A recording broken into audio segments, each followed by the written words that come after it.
Every founder I work with, I do not let them touch their deck. I think most people try to reference it and it can falter. So the goal is that you always want to use language as if someone can visualize it themselves. And it's so simple that it's almost like you're pitching and talking to a 5-year-old and explaining it in a way, because you never want to assume you're pitching a target consumer.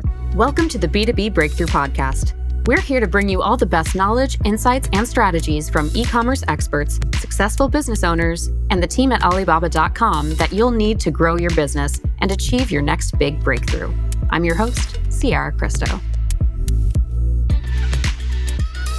Today's guest is the incredible Kat Weaver, founder of Power to Pitch. She's helped entrepreneurs raise millions by perfecting their pitch.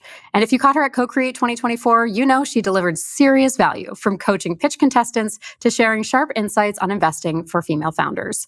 You're in for a treat. So welcome, Kat. Thanks for joining us. What an awesome intro. Thank you so much for having me. I'm like, wow, who is that? It's you, baby. You got the goods.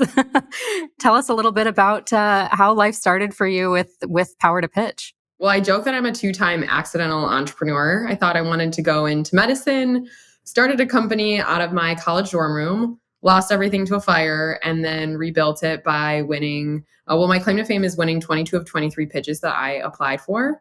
And that really was the big inflection point that made me realize that I met so many other entrepreneurs who deserved funding but struggled to communicate. And I had clearly worked the system that was, won over and over and over again. That was not an accident or a stroke of luck. And so I was kind of help coaching some other founders on the side and getting them some money, and realized how rewarding that was. So after 6 years, I sold and exited that company to start what's now Power to Pitch. And my whole mission is helping founders get funded faster. And that happens through clear communication, a better pitch, fundraising materials. And we're at over 50 million in grants and venture capital raised with our founders. 50 million. So far, and counting. It's going up every week. That's, the goal. My next big milestone is to get them to 100 million. Wow, that's incredible. And it's all based on this real world experience that you've had with your own products, bringing those to market and selling. Yeah, absolutely. And, at the end of the day, getting money from whether it's a grantor or an investor, it's not as much about the business as it is about you as the founder. And so it's a lot of, I call like the psychology behind communication, pitching, and funding. And then also I consider a lot of what I do startup therapy. Imposter syndrome is a very, very, very big thing that happens in this space. And less than 2% of US businesses get venture dollars. And then 2.9% of that 2% goes to female founders. So the odds are really not in our favor. So I've got a lot of work to do. So do you focus in your practice now on female founders specifically, or have you broadened your net to help founders from all backgrounds? I've never limited to just female founders. I will say, as a woman who's the CEO of the company, I think a lot of other women resonate with that more because they know that I've personally experienced it. I've helped founders overcome some just really crazy stories. And I'm going to write a book one day. I mean, the things that these women have been told when raising capital would blow your mind in the worst ways. And so I think it's just kind of a natural draw, but I work with some and helped incredible male founders as well.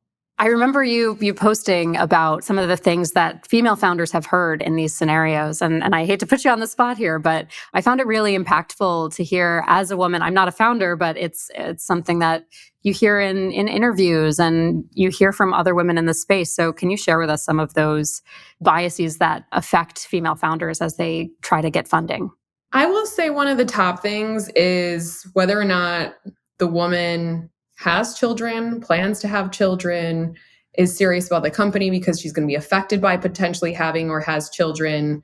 I see that as a really big barrier, and I don't see dads get questioned like that ever. It's typically the moms who bear that burden of question and the conflict around whether or not they're going to stay serious and put in that effort or if they're going to be distracted.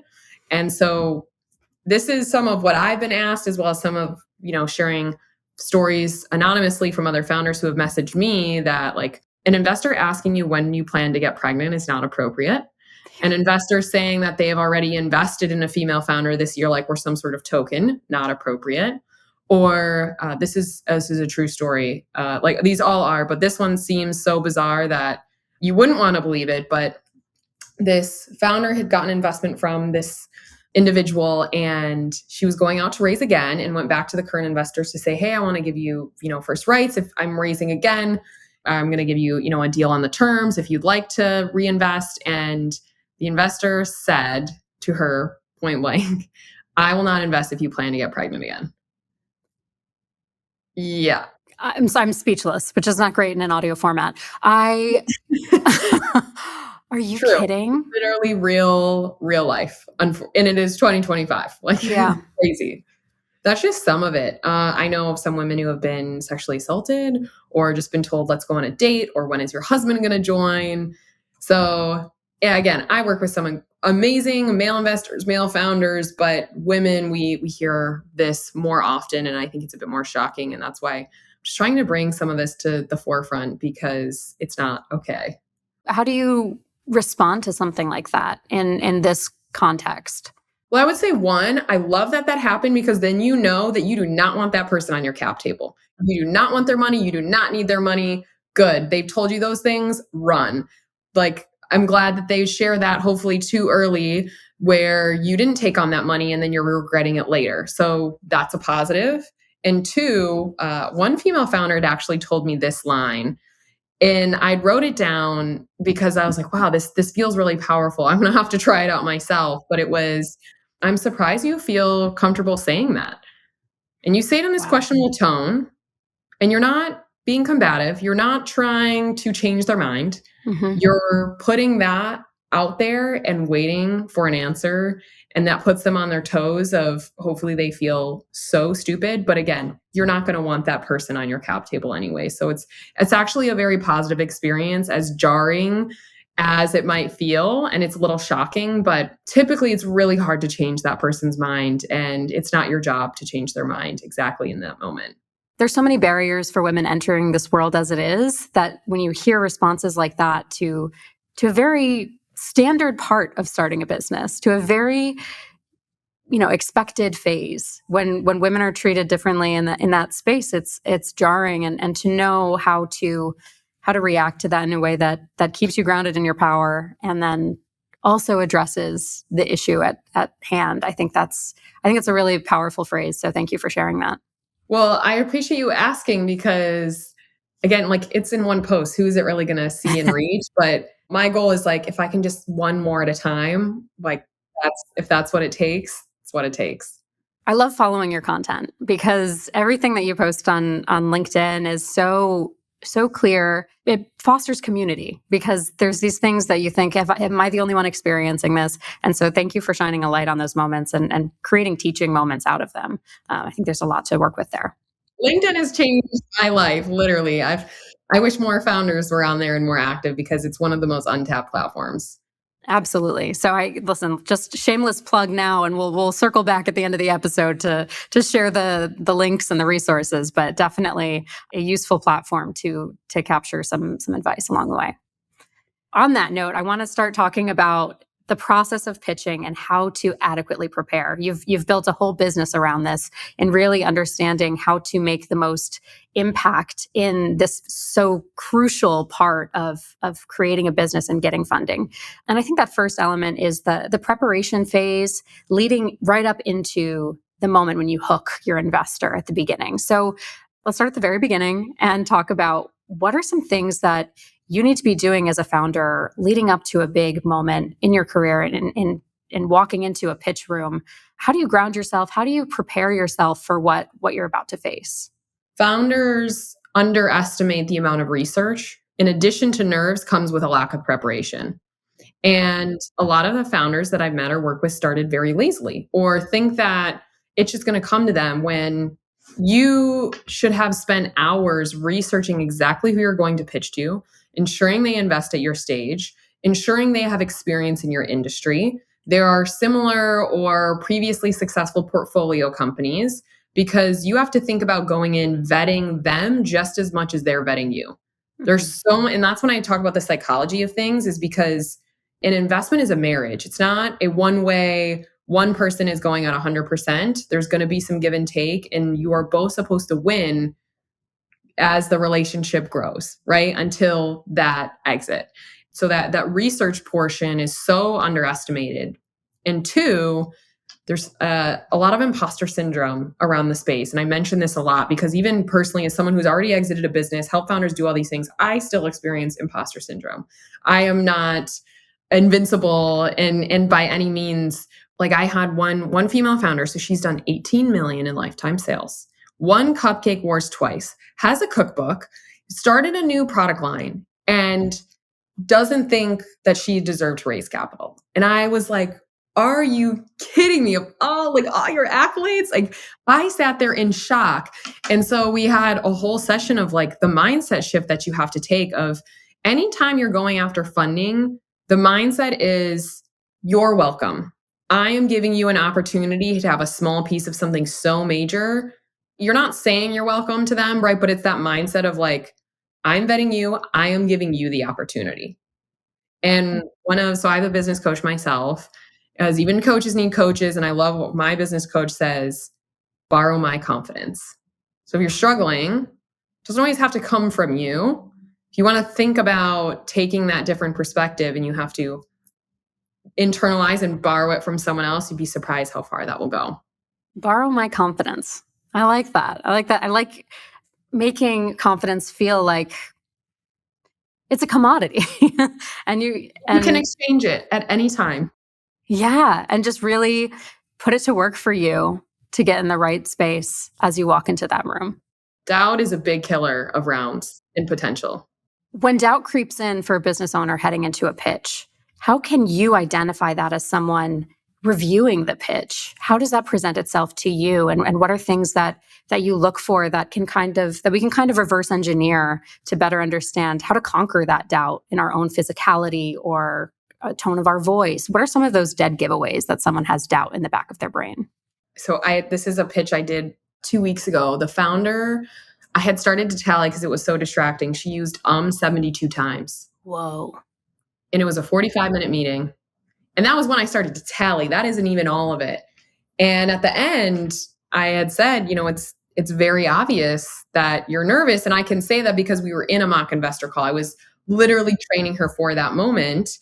And it was funny because she's like, you're so right. I didn't even know what to say. And you try to pause. And by having her think through that of like, you're not a bad founder, but it's something you need to internalize and put in the reps. Mm-hmm. So if you have those nerves, but if I could tell she didn't do the amount of things that she said she'd practice when she didn't, and she admitted it. Because if you put in that amount of repetition, your body will already know what to do. Right. All at blackout moments. When I first started pitching, I would get so nervous that I thought I would just go yak and run out of there. Like I had a debilitating fear and didn't even want to talk to anyone, like total introvert. I would have rather curled up in a ball. I thought I was going to freak out, but I had put in so many reps that it was impossible for me to forget it or to fail. And I did it in multiple scenarios. And so it's the preparation. It's not just in that moment. Mm-hmm. And two, a lot of founders forget that they're pitching people. Yeah. We make emotional decisions. Investors are people too. They also make mistakes. They do not have all the answers. They do not have the golden ticket in that sense. And so when you think of them making emotional decisions, it changes your perspective of also, it's okay to be transparent that you don't know something. So preparing a potential answer of like, I don't have an answer for you on that, but I'm happy to get you it after this call, changes the dynamic of like prepared, not overwhelmed, still willing to get me an answer. It changes the course of a future check. Well, and it also feels like, we've talked about how this is the beginning of a partnership with an investor. And if you kind of demonstrate, and this is me speculating here, I'm not the expert, but if you kind of demonstrate that you have that willingness to do the work, to dig deep and find the answers that you don't know, just offhand, it's kind of reassuring from an investor perspective, knowing that this is someone who I can trust to get the answers I need at the end of the day. Investors know that you're not perfect and that your growth isn't a pure hockey stick and that you never had a hard experience. And so I always have our founders prep potential answers to hard questions to think through it. But I tell them, like, you're not supposed to be perfect. It's okay. Like, you should admit your challenges and faults and what you've learned. They will appreciate that. and acknowledge and recognize that you're actually one step ahead of the person who's pretending that it's all sunshine and rainbows. They're maybe concealing some information that they shouldn't be Yeah, in a conversation not like all that. perfect. Yeah, for sure. So, so when you go into these investor pitches, and I think investment pitching and, competition pitching are two very different, skill sets as well. And we can get into that in a second. But for both of them, I just wanted to gauge with you, what is something that, on the flip side of the doubt coin, what is like an indicator that this person knows their stuff, that this pitch is well rehearsed, well researched. This is someone who I am going to listen, who I'm going to hang on every word. And how do you project that in those opening sentences of your pitch? I'll tell you what it's not. It's not rhetorical questions or cliche buzzwords and phrases. Like, okay, so from a rhetorical question, I hear so many founders use the have you ever, do you know someone, can I get a show of hands? It feels so staged and stale and awkward. And it's like, do I really want to raise my hand? Am I lying now? If I don't experience it, am I not a part of this pitch anymore? It excludes so many more people than you think and creates such an awkward pause and moment. So I never recommend that. And then avoiding the buzzword phrases is such a big one. Cliche, like revolutionary, disruptive, game-changing, sustainable, holistic. You couldn't tell me out of those phrases what I do, what stage I'm at, why it matters. And every single founder I meet uses them. So when I coached some of the founders last year for Co-Create, I probably removed an average of 20 plus buzzwords per pitch. And they're like, wait, but we Wow. are different. And I'm like, prove it. Just come out and actually say why you're different, quantify it. You've got great sales and 5-star reviews. How many compared to what? Why does it matter? That's why I just want to take the flip side of your question, because I see more of it done of like the opposite of that's not the way to go, even though it might feel natural to some. And it's just a matter of that confidence also comes from quantifying things. So I have 2 rules of thumb. If you can quantify something, always do it. Always add a number statistic comparison. 2 is if you can take your language and go paste it in another pitch of a different industry, different stage, whatever, and it makes sense, you need to delete it or add more detail. The founders who get granular are the ones who are actually prepared to answer questions and be detailed and are probably going to do the most right by the money at the end of the day. And that can be really challenging, especially knowing how accessible it has become to become a business owner and how congested some of these categories just inherently are. We're beauty and consumer electronics. They're some of the biggest categories, for us on Alibaba.com and for small business owners entering these spaces. That differentiating factor and this repetitive language or maybe, vague language is kind of hard to resist because the roadmap has been drawn. So how do you, in congested spaces, kind of go off course to create something unique? You want it to be so clear that someone else could go pitch you to your target consumer. Website language and marketing language is different than investor-centric language. So that's okay that maybe it feels a little bit more generic there. You're using different phrases, but when you're talking about actually funding in that sense, it's gotta be specific. And I like to say and live by niches get riches. Like, Okay. it's okay to be niche. It is okay to be specific in who you serve. For example, a beauty line that I was supporting get funding, she was so generic in terms of we're helping, agitated skin clear up and this and that. And when we actually dug to the root of what she was trying to do and what she formulated, it was for densely polluted cities. That's where the breakouts occurred. And her specific products specifically were meant to counteract the pollution and enhance the skin microbiome. Like that level of detail and that area of target consumer gives confidence to the investor, which is going to turn, hopefully into a check, pending a lot of other details. But, the sales, retail, marketing language, again, very different from what does an investor want to hear and see. So as we move past that hook, that opening moment with your investors, how do you continue to build that narrative and build that story with language that is appealing to them and will foster a good dynamic in the room, asking the right questions? How do you guarantee that successful dialogue in the pitch? Well, nothing in life is guaranteed. So one, that's a mindset shift. And 2, Investors want to see particular categories, and I'll name them in a second. But the first is that initial meeting is relationship building. It's not, all right, I'm going to pull out my pitch deck and pitch you, and hopefully you write a check at the end. It is literally that vetting stage of, do we feel this out? Are we going to be strategic for each other? Just because someone has the title of investor doesn't mean that you should be pitching them. So the official categories are initially, I would say, problem and story.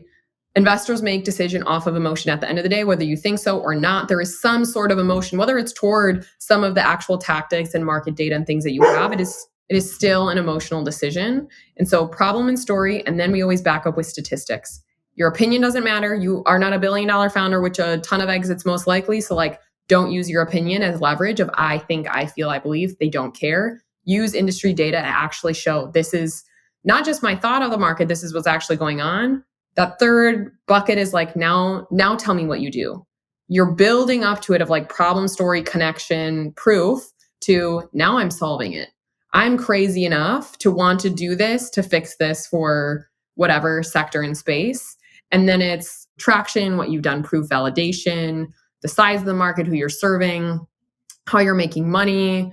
It's your competition. It is your financials, the team, and an ask.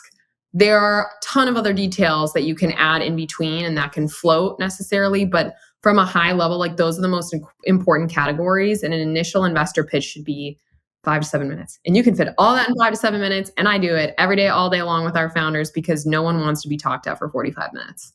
As we try to hit all of these beats in a pitch presentation, how can we make sure that we are hitting all of these main points and really capitalizing on this advice if we don't have a visual aid or a written aid like a pitch deck? How do we better set ourselves up for success without that resource? Okay, this is my favorite question because every founder I work with, I do not let them touch their deck. I do not review the deck. I say, I would be doing you a disservice if I don't know the language associated with what you want to communicate. And so that's when I said I've helped founders raise without the deck. It's because we stress on that language as if they weren't to need a visual aid. And the reason for that is your deck can, we had a founder who was pitching 8 investors, and no one told her that her deck wasn't working. And through the entire pitch until after. And they were like, actually, we didn't need it. You did a good job of verbalizing it. All good. And I think most people try to reference it and it can falter. There could be AV issues. There could be someone who might not be able to see it or interpret it well. So the goal is that you think of it as your sidekick, like your backup dancer. She is not the hero. They were not the main event. You always want to use language as if someone can visualize it themselves. And it's so simple that it's almost like you're pitching and talking to a 5-year-old and explaining it in a way, because you never want to assume you're pitching a target consumer. So how simple is that language that someone could remember it, recall it, and go communicate it in their own way to someone else? That's the goal. It's not, I'm going to be super technical and need to show you a demo or you won't get it, or, oh, you need to be in my industry to get it. That is not true. And that is a recipe for failure as a founder, even no matter how technical you are. I've helped some of the most complex peritoneal dialysis fundraising founders communicate their business when they're so technical and raise money. And so it's about thinking about explaining it to a 5-year-old. How simple can this be if you were to picture it? And it's hard when you're in that day-to-day to take that bird's eye view, but it comes from brain dumping on those categories and then pulling out the most crucial information, thinking about in bullet points. So I have what I've coined as script building blocks, as I call it, for our founders. And there's certain categories. We have certain questions we ask. If you answer them in this way, it's going to give you all your answers and help you brain dump all of it out, because as an audience member or an investor or whoever it might be, they don't need all the details. The goal is that they get just enough where it incites them to ask questions, creates a little FOMO and to get you into that next meeting. And when we talk about getting into that next meeting, I think I kind of want to bring us back to the conversation about an investor pitch versus a competition pitch, because the next meeting is something, in an investor pitch that you're banking on. That's the next stage in this relationship to keep pushing us forward to that end goal. Whereas you kind of only have one opportunity to make that lasting impression in a pitch competition setting. So how do you navigate that balance? And is there more that you bring into a competition setting versus the investment setting that kind of helps answer those questions as succinctly as possible in an abbreviated format? I will say it's even more important to dumb down in a pitch competition setting because you've got a whole audience. It's actually not about the judges. It's about who in that room is there and feels compelled to go talk about you, pitch you, or even come up to you and find you and say, I can help with that. Or where can I buy that? That's actually who you're communicating to in the room. So you never want to use industry jargon or complex language. It should exactly be for a 5-year-old. And when you think about Q&A, if you feel not confident in certain questions, whether it's financials, your competition, or you feel like, gosh, I do not know how to say this in less than 30 seconds or answer that, you need to write your answers out to be able to pull out that fluff language and practice that.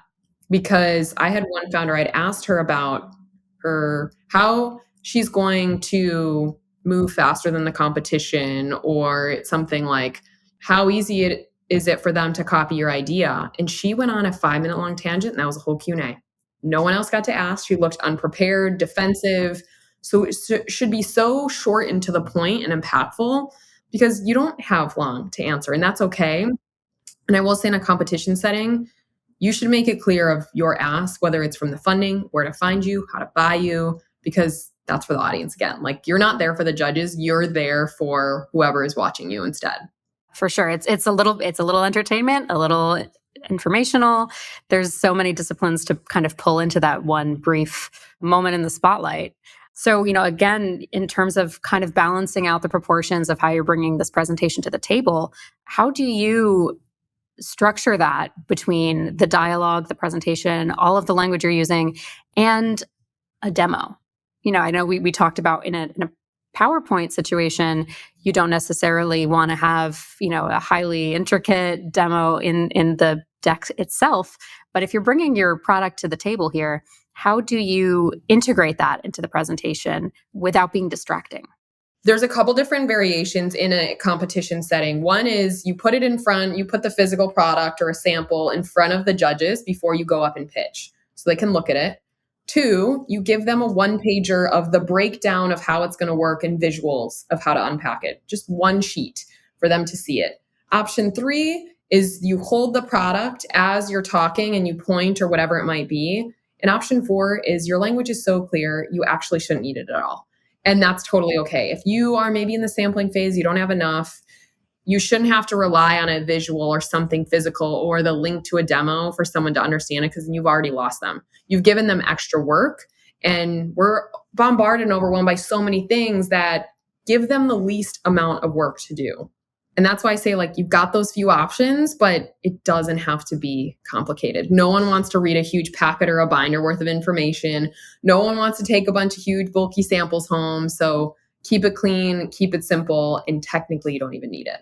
It feels like a hot take to me to not need, the visual Content. aid. Everything is content. Everything is content. No, I think that's great. This conversation is really important to know that you don't need to rely on having your product as your right-hand man. Feels like a crutch. Yeah, that's interesting. So, as we talk about, the flow of your presentation in either investment or a pitch competition setting, how do you ensure that after you've had this dialogue with your investors or judges, that you're closing on a memorable note, that you're really sealing the deal and ensuring that everything that you've discussed is wrapped up neatly? How do we master that phase of the process? First, take out the mindset of perfection. I would have black out, I swear. Every time I go up there, I don't even know what happened. I don't even know what I said. So it's taking away of like, oh, I could or should have done that. Sure, reflect on the changes, move on. You cannot go back to that moment. 2 is do everything in your power to get the judge's contact information or ask if they'd be willing to share feedback or meet you after. Or if they have that one ask, let's say if you want a strategic contact, you're struggling with something, would they be willing to help you with one thing? Not 10 things, not a slew of overwhelm. It is one specific ask. And you'd be surprised how many are open to just helping with one simple ask because you are clear and concise. And then the third is asking for feedback from the competition. If you can't get it from the judges, ask the organizer, was there in any way any feedback shared? How can I improve? Because an opportunity to pitch is never one wasted. And that happens from asking for the contact info, asking for the feedback. On the investor side, it's a matter of when you're on that call, set up a next meeting. Or what do you need from me for next steps? What does the team need? What do you need? And you're setting the expectation of, I want to talk again. How are we going to push this forward? And those seem very simple, but you'd be surprised how many people forget about them. Those, action items in any business setting is so important to conclude your conversations. Feeling like you have that authority to ask for what you need, ask for what you want at the end of the discussion is key. It's that borrowed confidence that we talked about earlier to say, this is what I need to move forward. What do you need? Exactly. Yeah, that directness shows confidence and is actually going to move the needle, because you're going to be waiting on a bunch of emails and this maybe. And so that direction is going to be the difference between a check, a yes, a no, or a maybe. Now, before you even get to the point where you're asking for those next steps, this is another space where we talked about in the opening section, not to ask rhetorical questions, and those what not to do's are really helpful in the opening phase. How do you avoid cliches and overly polished, rehearsed language to say, and that's my product, that's my business, let's talk next steps? What mistakes have you seen come out of closings? It's okay to be rehearsed, but it's a matter of that. We talked about making sure like everything sounds perfect. That's okay that it's not, or that you fumble or you stutter. Like, we're humans, and that's okay. I will say I cringe internally when I hear a founder end on thank you. Oh, The interesting. line of thank you is a waste of your words. Go thank someone separately for listening after. Ending on a branded one-liner of join X company to insert something specific or something actionable, and you put your tone of voice down to showcase I'm done speaking. That is so much more confident. And when you've like actually standing up straight, your shoulders back, especially if you're pitching live, it is not, thank you so much for listening. It's like, okay, you're welcome. It's give me something powerful branded and that your stuff, and I'm going to leave with a different feeling at the end of your pitch. So it's bringing more value add even in that last sentence. Use the space. You've got use the space. So in this pitch, for example, 90 seconds. It's not pitching in 91, 92, 93, 90 seconds. It's not pitching in 80 seconds. It is using every single second rehearsed. 90 seconds is not hard to practice pitching. Might take you 50 to 100 reps, but that's really short practice time. And so you should have that rehearsed. You should not be doing that off the cuff. And it will show if you do. What are those tells in the closing phase?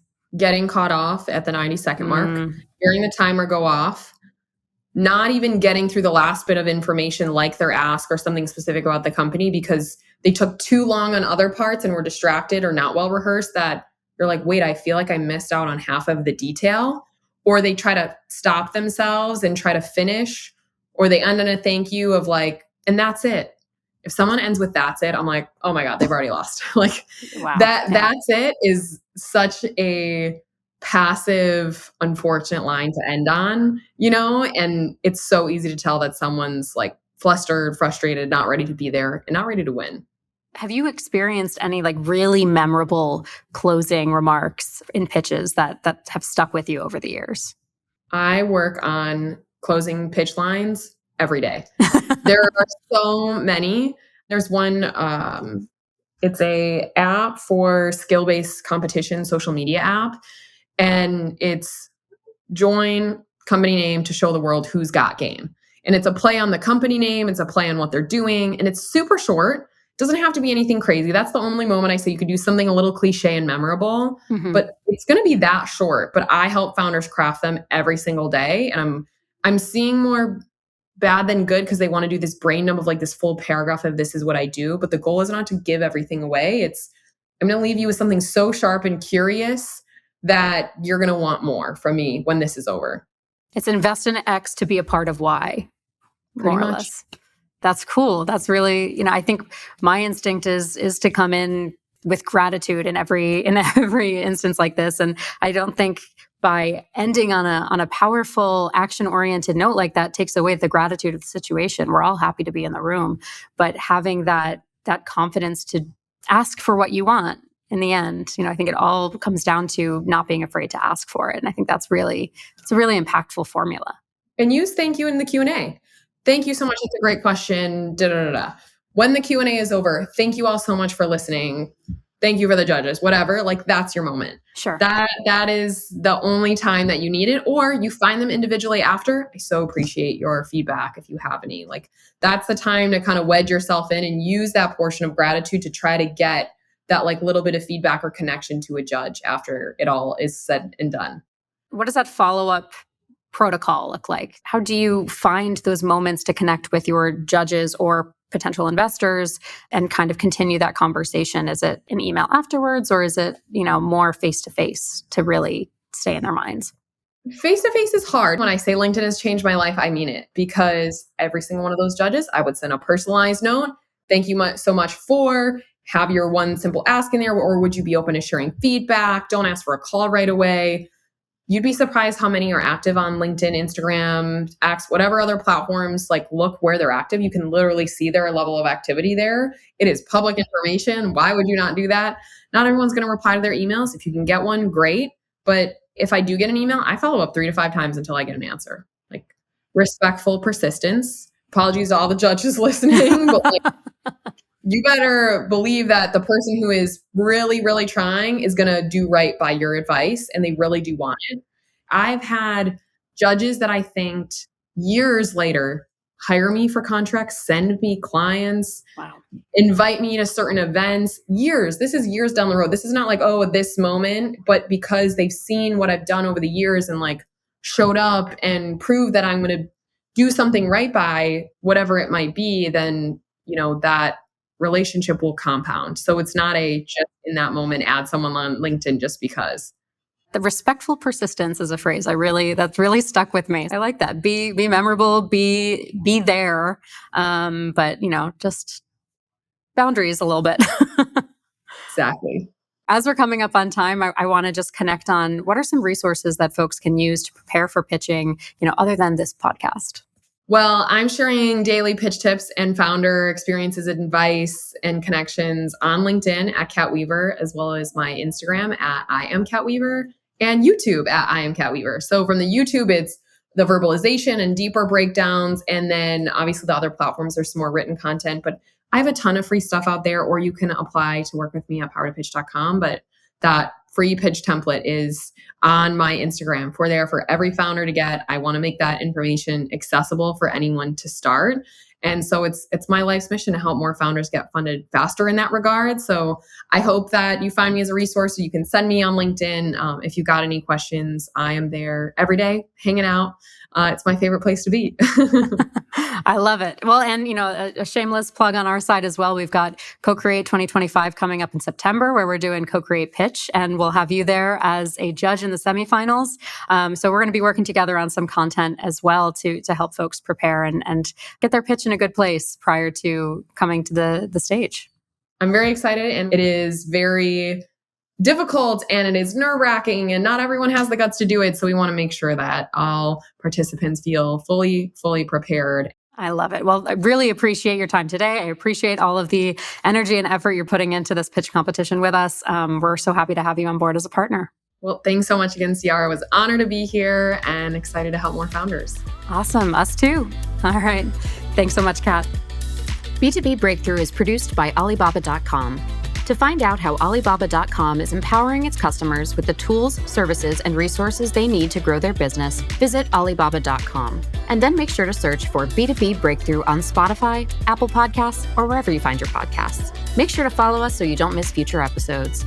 On behalf of the team here at Alibaba.com, thanks for listening.